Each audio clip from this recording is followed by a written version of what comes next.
We're women, We're moms, we're Muslims, and we're talking about sex. this is the Muslim Sex Podcast.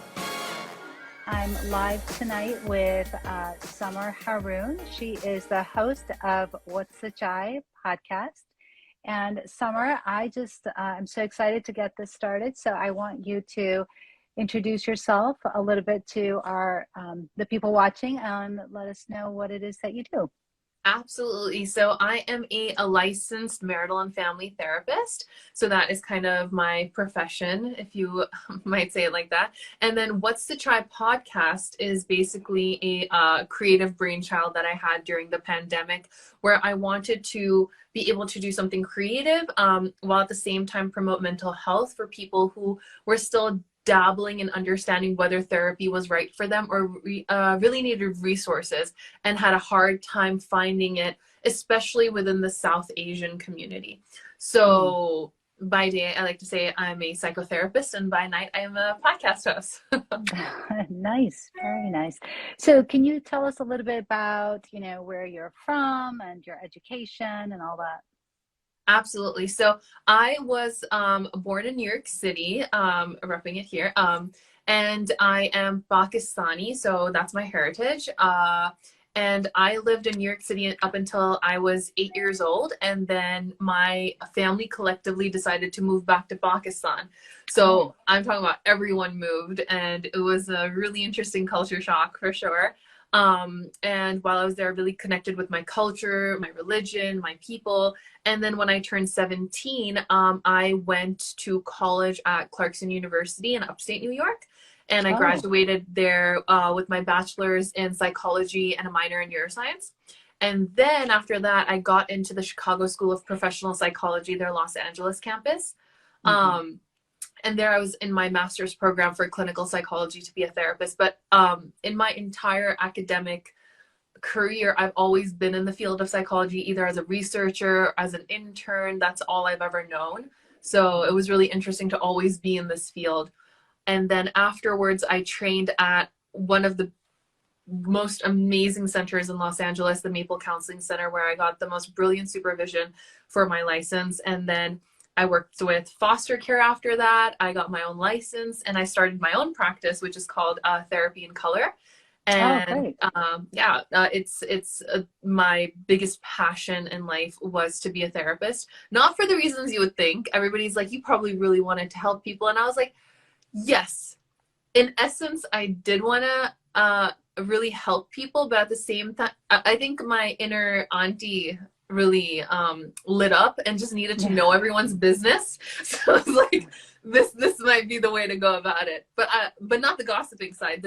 I just need to know everything about everyone. And I have a genuine passion and curiosity for people. And I think that's how the podcast came about, where it's like, I cannot talk about my clients with other people and their inspiring stories and how they've even helped me grow. But the podcast came to be where it was like, women who are like, I need these stories to come out. I need other people to hear this amazing life these women or these people within the South Asian community have lived. Winded answer. Yeah, no, that's fantastic. So, can you tell me a little bit about, you talk about your podcast. So tell me, what was the inspiration of the podcast? You mentioned the pandemic, but you specifically focus on, is it Southeast Asian women or? Yeah, so it's a really interesting story. I had a breakdown. I was working 2 jobs. I was working in the foster care sector, so I did a lot of therapy with low socioeconomic youth. And, a lot of people were like, it must be so rewarding, and it really wasn't. It's a really broken system.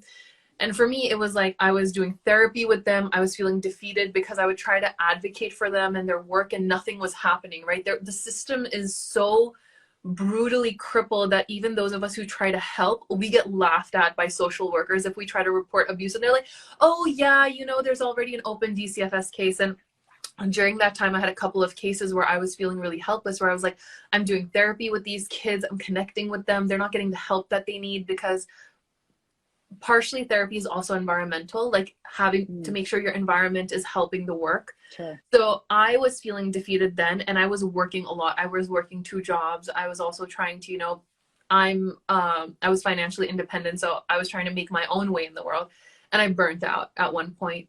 And I remember one evening I was just crying, and I was like, I don't know what to do. I just go from a screen all day to watching TV, and I was like, I feel like I'm in this robotic state. And I remember I was crying, and I was like, I was on TikTok, and everybody talks about how Target is amazing.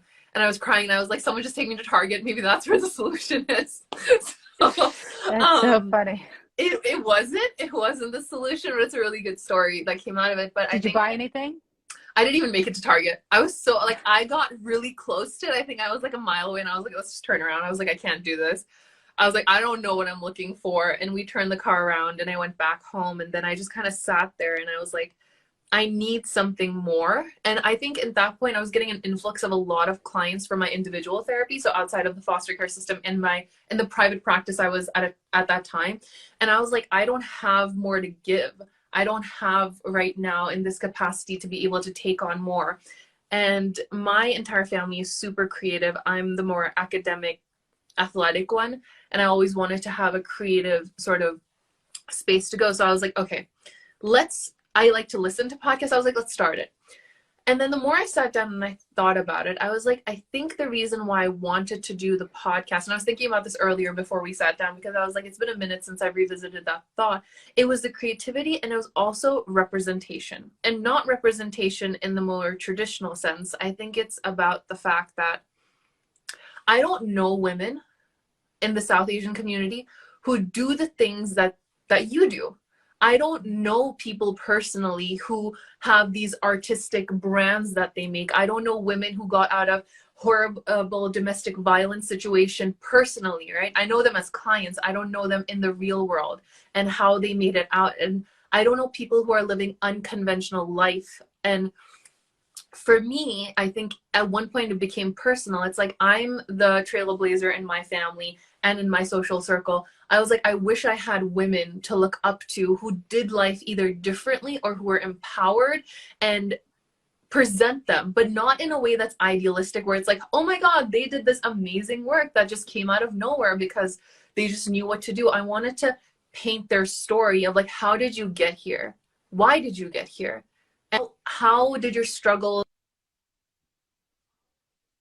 allow you to be where you're at and then be successful? So what this does is, it doesn't romanticize the struggle. It paints it in a very realistic light of, this is what these women, these people in the South Asian community have gone through. This is what their life looks like right now. And this is how they got here, whether it's through coping skills, battling their own mental health issues. And here we can highlight and take tangible skills from their stories.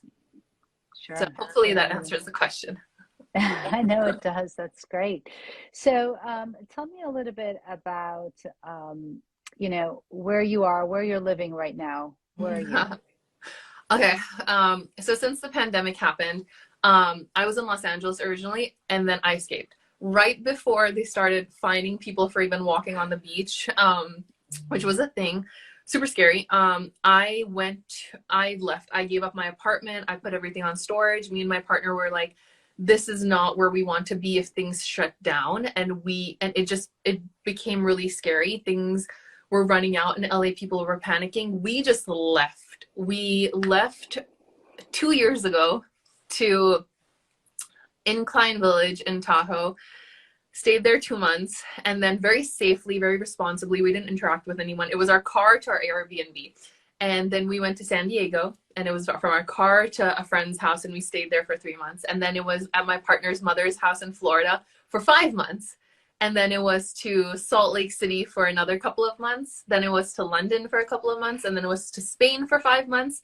And now we're back in the States, and we're back in Salt Lake City. So I am a nomadic traveler currently, trying to understand where home is. Okay. Well, that's exciting. That's very unique. Most people don't do that, but that's great, right? It's good to be able to travel and visit different places. So you have a lot of episodes out, and tell me a little bit about how you organize your episodes. I think with my episodes, it's kind of like people who inspire me, who I happen to come across, because I've done a episode with you as well, right? I am on social media. I am also, you know, like I'm on Instagram, I'm on TikTok, and the algorithm is very powerful. It brings me all these amazing creators, and when I see it and I feel something and I feel inspired, I'm like, I just want to reach out to this person and see if they want to share their stories. For you, the couple of TikToks that all of a sudden popped up, I was like, you know, Dr. Sadaf is awesome, and I need her Thanks. on. And that was how the mechanism is. I send an email, I reach out, and I appreciate anyone's time that they put towards this, because it's such a big resource for women in this community. And then I'm like, let's schedule a date and get you on. Very cool. Um, Now, have you had any other types of people on that you know, like what's a typical woman that you may have on your podcast?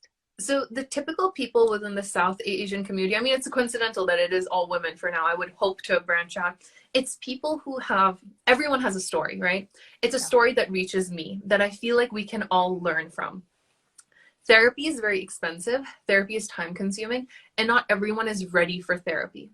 So for me, it's like, okay, I see this person's story. We can learn from it, right? It's kernels of not just trauma bonding, because what I'm noticing right now with the age of social media, with all these platforms, is that there's a lot of trauma bonding going on, because what we're talking about is, you know, oh, like you're anxious avoidant, you know, you have bipolar disorder, and you have generalized anxiety disorder, and then those posts stop there, right? Now that I resonate with this, what am I supposed to do with it, right?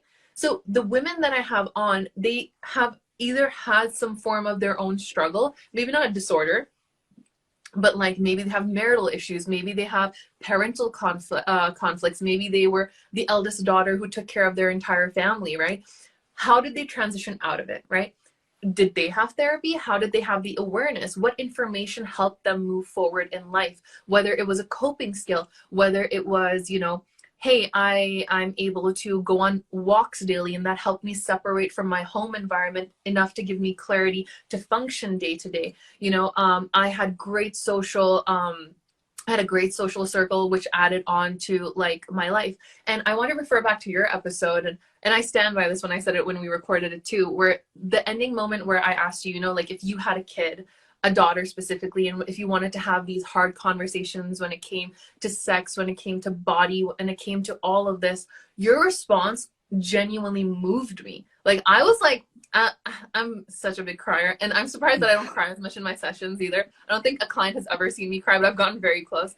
In that moment, I felt what you were saying, right? For me, it was so powerful. I was like, if any mom got to the end of that episode and just heard that part of you being so human, even though you're a doctor and you're a sex coach and you have so much information and knowledge, at that ending part, your compassion towards that education is so, you know, empowering and beautiful and holding. And this is what we need women and people in our environment to be able to be open to, and then take that as a skill, right? So then next time they have a child, they can sit down and be like, oh yeah, in that podcast episode, I heard Dr. Sadaf talk about this way. Okay, so I have a little bit of preparedness and understanding, even in my own awkwardness.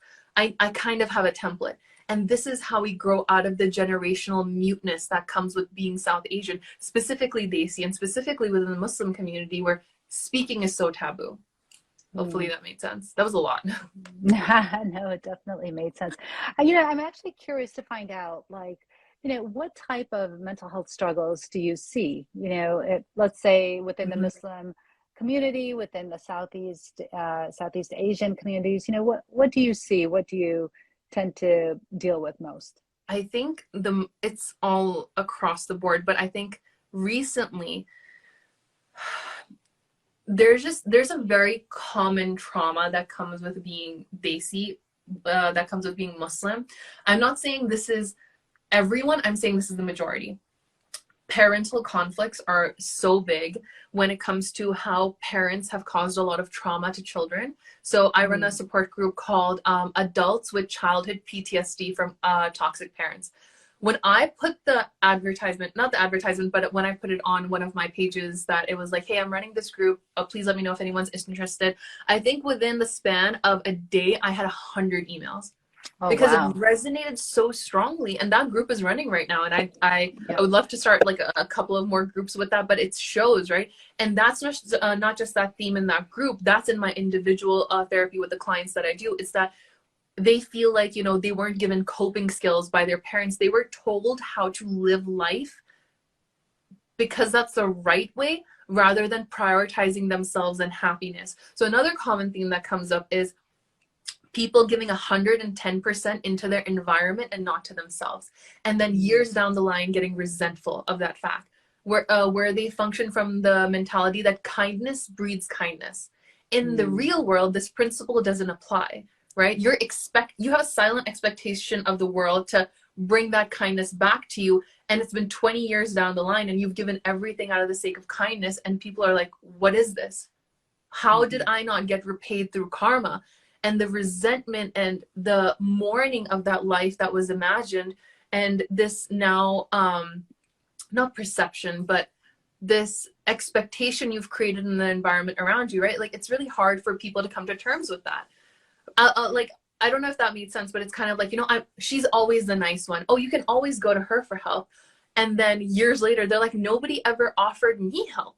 But I thought that's how this mechanism worked. I thought it was, if I gave my kindness, I would receive it back. That's a really common theme that I see. I think prioritization and understanding wants and happiness is a whole other ball game too, where I have people coming in and they're like, I thought this is supposed to make me happy because this is what I was told. And then we have an identity issue and an identity crisis within those moments where it's like, if this doesn't make me happy and that doesn't make me happy, how at this age am I supposed to understand what happiness is?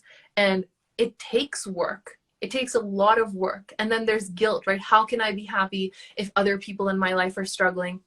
How can I have positive relationships when I feel like I've been wronged somehow? And a lot of the people, this is a really interesting thing, a lot of the lack of coping skills is just, it blows my mind. And I'll give you an example of this, which is when my clients try to put boundaries, and boundaries is another big one, with their parents especially, they always come back and they're like, they're gonna die. And I'm like, what do you mean? My parents are gonna die. You don't know. Like, if I say this to them, they say that they're gonna get a heart attack and die. And I'm like, wow, how is that possible? You're telling me that there's such a lack of coping skills within the South Asian and Desi community that if they get news that's not easy for them to digest, they're gonna have a heart attack? And in reality, they have panic attacks that get labeled as heart attacks because they have no coping skill. And this passes on from generation to generation, a lack of skills. And then you're in adulthood, right? You're working. You don't know how relationships are. You have these maladaptive communication skills like stonewalling. And stonewalling, I don't know if you're familiar with that term, but it's kind of like how our parents punish us through silence. And why would you punish your child? And now these adults are doing this with their spouses. It's like, I'm going to be quiet as a punishment to you, and I will not let you know why I am upset, but I will let you sit in that discomfort, come back to me, apologize first, and then I'll tell you what's wrong, whether it's your fault or not. And this across the board, I have not met a single Desi person in my life who doesn't do this, and including myself. This was a learned behavior I had in my earlier life. And when someone pointed it out, and when I was doing my own education and my own therapy and I was learning to be a therapist, I was like, you're joking. I was like, you're joking. This is what I do? I hurt people that I love through my silence as a form of punishment, rather than communicating, hey, I need some space right now. I can't articulate my needs. I'll come back to you. And then taking some moment, relaxing, coming back and saying, you hurt me. These are the reasons why. I would appreciate an apology, or I would appreciate us working on this. Is this something that you can give me? And working from there. What are your thoughts on that? I've been rambling. No, that's fantastic. You know, I mean, I think that we've all either done that, stonewalling, or experienced it, you know, and I think that is a very important way of dealing with it, right? Letting people know that you need space and that you'll come back to them. I think that's an excellent way to deal with that situation. You know, I'm wondering, do you teach your clients or your patients, coping skills you teach them? Do you have like courses, or what do you do for that? So for me, and this is another thing, right? When I have clients who do intakes with me, one of the things that I say is, listen, there's a reason you're in therapy, right? Because you can go to any Barnes and Nobles, you can pick up books on healthy coping skills. You know where to find this information. The reason we're in therapy is because we're working on the symptoms right now, right? We're working on what's not allowing you to apply these coping skills because you have your own trauma. You have to have the trauma resolved and have an understanding of this lack of adaptation to be able to implement the coping skill. We can't go from being like, oh, I don't have this coping skill, to coping skill and implementation, right? Because some of these things feel like common sense, but the roadblocks that we have internally because of our unresolved traumas is what holds us back, right? And to this day, like, the people who do practice coping skills, it takes time and practice for it to naturally occur. Yeah. But you have to be in the right mental state to first accept that you need the coping skill and understand where the need of that coping skill is. Does that make sense? Mm-hmm. Mm-hmm. Mm-hmm. But I don't teach a course. It just naturally occurs in therapy. Maybe I should. Yeah, maybe you should. It's, I think one of the biggest things, right, for therapy is to realize that you need it, right? So some people need therapy, but then are very hesitant to seek it out, especially in our communities, I think, and perhaps the Muslim communities. Absolutely. There's a huge stigma, right, with mental health in just society in general, but I think especially in our communities as well. So, how do you deal with that? How do patients even find you?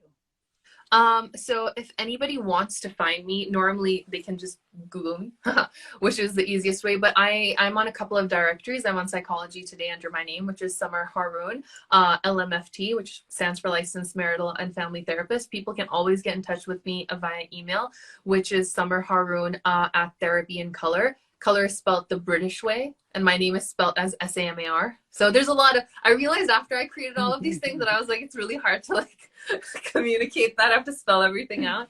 And then you can always find me on my podcast, which is What's the Chai, and What's the Chai Official on Instagram. And you can DM me, even if you feel like you're not ready for therapy and you just want a conversation. I always say this, I try to make time. I know that therapy is a luxury for a lot of people, and I try to give back to the community by making myself available to ask questions and record my episodes as a creative outlet and as something therapeutic. Very nice. Tell me a little bit about your marital therapy and counseling. So do you provide like couples therapy, or is it like, the wife or the husband, or how does that work? How do you do that? So my license is for a marital and family therapist, and it is more family focused. I think it's interesting. There's just like lots of different licenses, and that is just one of the specialities, I guess, at this point. I do individual therapy, I do couples therapy, I do group therapy, I do family therapy, and then within those categories, I do premarital therapy and pre-inception therapy. And what that is that before you have children, you should, before you get married, you have marital counseling, you should have preconception counseling. If the one thing I have learned in my career is the need for this is remarkable. You need to have conversations surrounding why you want children, what does it mean to have children, what are the dynamics within the family and how the children are raised, are you guys on the same page, and making sure everything you would do for your relationship in premarital counseling should be applied even before you have children. And I think nobody does this very specifically. I specifically put it out there. This is a niche, but most therapists would do this if you were to have a conversation with them, for sure. I think that's so important because yeah. Oftentimes I'll see patients, as an OBGYN, obviously I'm delivering babies, and I'll often run into patients that didn't really want to have or be pregnant, right? Mm-hmm. And for whatever reason they carry it, or they, for whatever reason, they end up, giving the baby up for adoption. And, and although there's nothing wrong with that, and people have to, people understand their own limitations, I always think that it's a great idea to have this inception, right, therapy and counseling, so that you can know your motivation for having a baby and whether or not you're ready to have one. And if that's something that you really want, I think those are really very important conversations to have. Absolutely. And within that, so many subtopics come up too. Like, money, right? Like finances. How much are you willing to allocate towards the children? How many children? What are the values that you're raising them with? What kind of expectations are there for the mother and the father? What does working look like? So many things are tied into the child. And I think, you know, with the South Asian community, there's always this kind of expectation, like you just have babies and, you know, Allah malike, have them. Allah Ta'ala will take care of all of it. And that's a mentality, right? But that doesn't mean it's free for all, right? You also have to understand your own limitations as a human being. You have to know what your limits are. I can definitely say that I've met a lot of people, whether it's my personal or professional life, that they should have stopped at child 1, right? It not only destroyed a part of themselves, it destroyed their marriage to an extent, and then they destroyed the children who came after them by not feeling wanted, by not feeling loved, by being neglected. And you should never bring a child into this world knowing that you can't give them above the bare minimum, because you cannot come into this world and be like, well, you know, a really, you know, popular saying that I've heard clients hear from their parents as well: you were fed, you were educated, and you had a roof over your head. What do you have to complain about? And that is the most dismissive and painful thing for people to hear, because that's the bare minimum. That's a responsibility you have as a parent, to be able to shelter your child, to clothe them, to feed them, to educate them. And then another bare minimum is being able to provide their emotional needs, right? And not be neglectful of them. Because then we're in that generation where they realize how much trauma has come to these adults who didn't get loved properly, right? Who developed a lot more mental health issues, because as adults, then they seek out these relationships that are toxic because they never felt loved. So anyone who gives them like a drop of love, they just latch onto it as strong as they can, because it's a feeling that is so rare for them. It comes out of a drought, that love, you know, and it's very sad to hear, and it's very, very concerning for sure. Sure. Can you tell me a little bit about your patients that you talk to about like sex therapy? Do you provide that for your clients? So my specialty isn't within the field. I think that's your specialty. But I have a lot of clients right now in the recent years who've come to me who are out of the traditional marital age, right? So they're over 25, which is really funny to me. And they're either Muslim or they're conservative Indian or Hindu, or, you know, they just come from like the Pakistani, Nepali, Bhutan, India, all that region. And they come and they talk about, you know, I am not ready to have sex.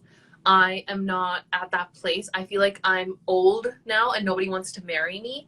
Or they come at this place where they're like, you know, can someone marry me? Like, I'm inexperienced. They have a poor relationship with their body. They have a poor understanding of sex. I have heard horror stories for people who've been traumatized because of a lack of education when it comes to proper understanding of their own anatomy. They've ended up in the hospital because it's like two uninformed adults trying to figure it out for the first time, right after they get married. And sometimes it goes really poorly. Sometimes it goes horribly wrong. And it is because, you know, like Dr. Sadaf, even on your TikTok, it was like, you know, how many women are surprised that they have like 3 holes in their body, which is, you know, the anus, the vagina, and what they piata, which is urethra. Urethra. Thank you so much. And even, you know, like, and mishaps happen. And then there's trauma related to that, right? And then you have these other women who just don't know how to relax themselves, and they have a lot of pain association with it. And it's also because of things they've heard from other people, right? Like, it's super painful, you know, sex isn't pleasurable, you know, you're just there to like satisfy your husband. And it's a lot of this mentality that you have to break and understand where it comes from, right? And a lot of it is misconception within the culture and lack of research and understanding. And it's because there's no one to provide that. Nobody to tell them and sit them down and be like, this is your body. You can look at your body. This is the way you get pleasure. You're allowed to have pleasure.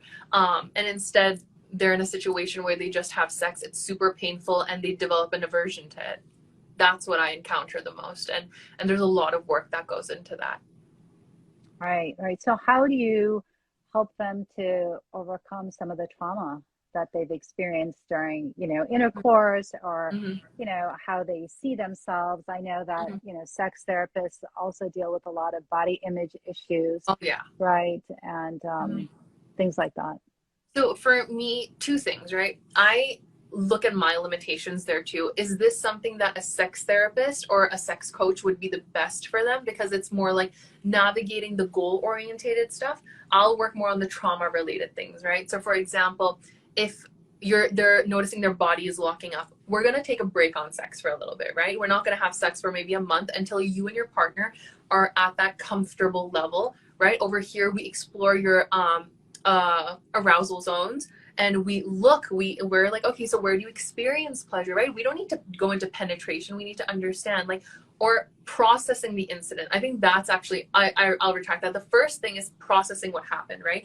Processing what the first time was like, processing the pain, understanding what that was like, going through the fear, validating the experience as being that, and then kind of like exposure therapy, gradually bringing them back into a place where they can experience sex.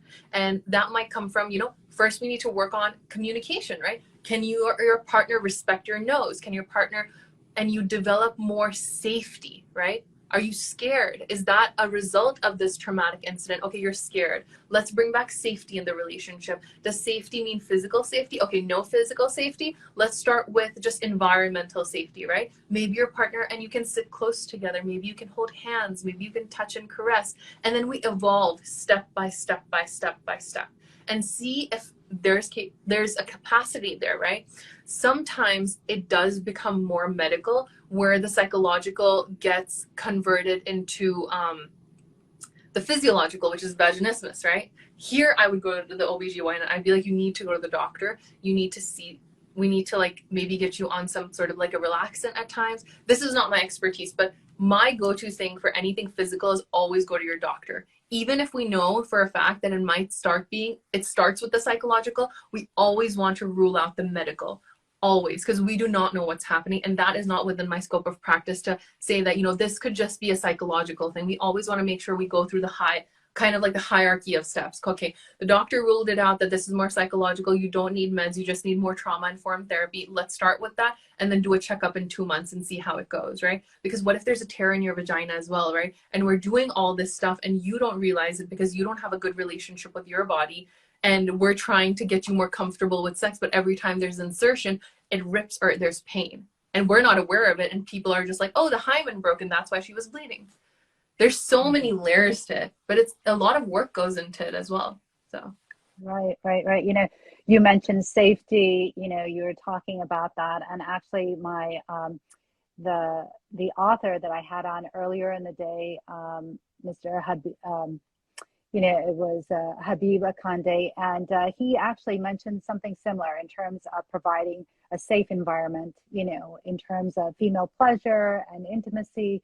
It's so important to, even if she's your wife, right, to have consent, to have that intimacy, to have that, provide that safety in that relationship, so that, a woman can experience pleasure, right? She's not going to experience pleasure if she's nervous, or if she's worried, or if she's scared, anxiety, all those things happening, that it's not going to happen for her in terms of experiencing pleasure.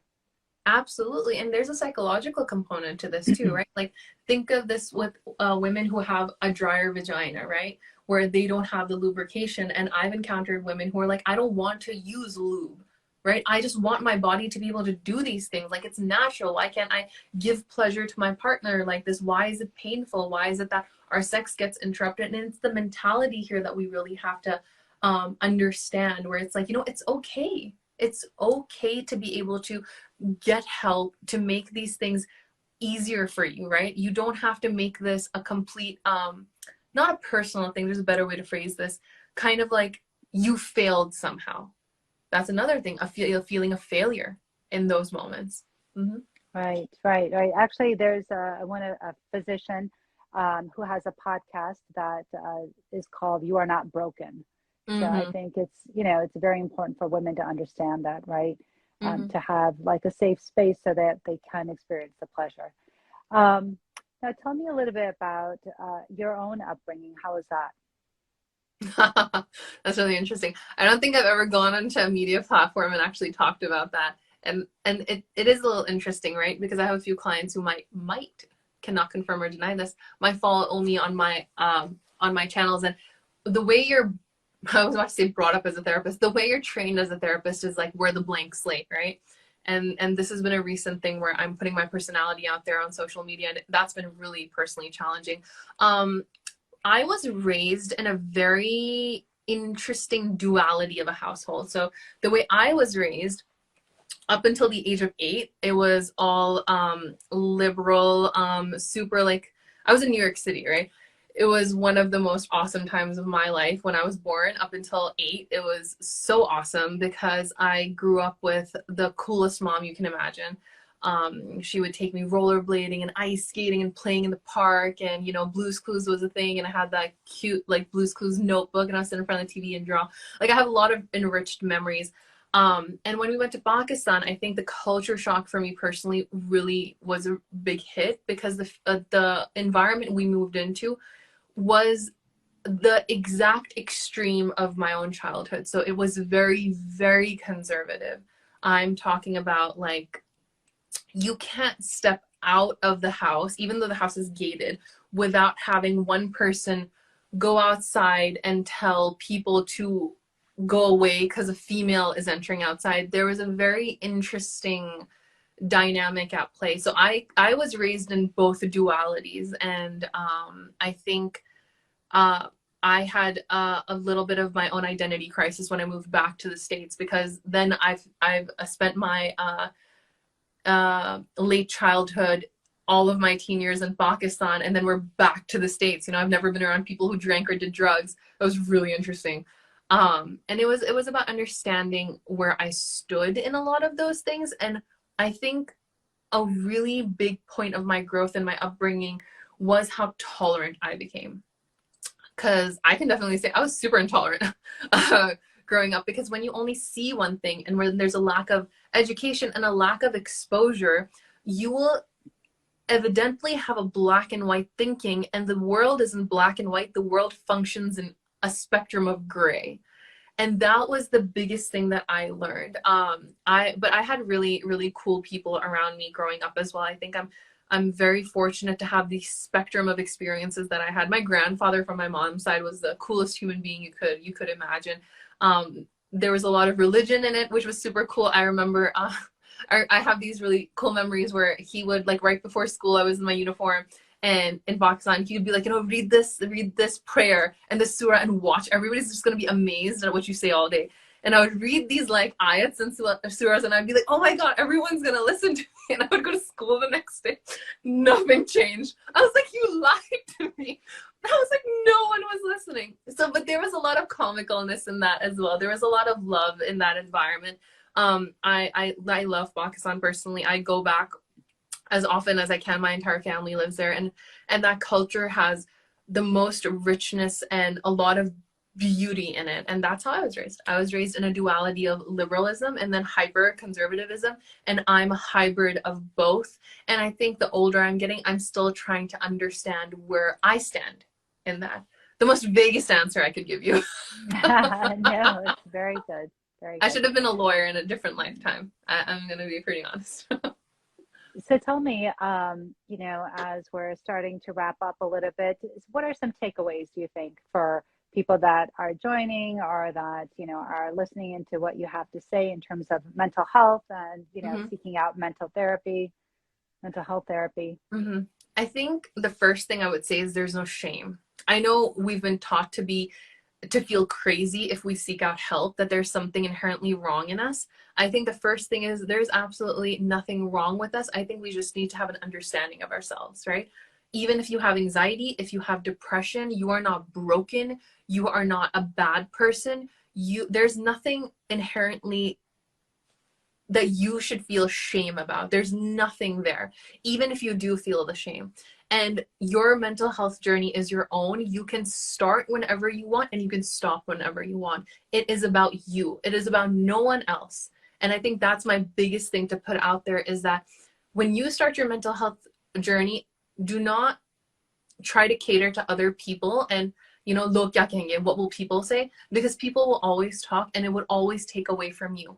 When you're ready, start therapy. And if you're not ready, utilize resources like, my podcast or your Instagram as well, or your TikTok, which gives you enough information that maybe it keeps you satisfied for longer. And when you're curious, reach out to your medical professional or healthcare providers, right? Like your therapists, your doctors, to continue the conversation, and hopefully you have a supportive environment. And I think that's just the first and most basic space to start from, is that know that when hopefully you seek out help, there are going to be people there to help you who will value you and really take the time to understand your needs and be able to provide that for you. Your therapy is about you. Your therapist is there to serve you and cater to your life in order to help you. So always know that you're not trying to fit into anyone else's box. We're just trying to get you to a healthier, happier life. Right.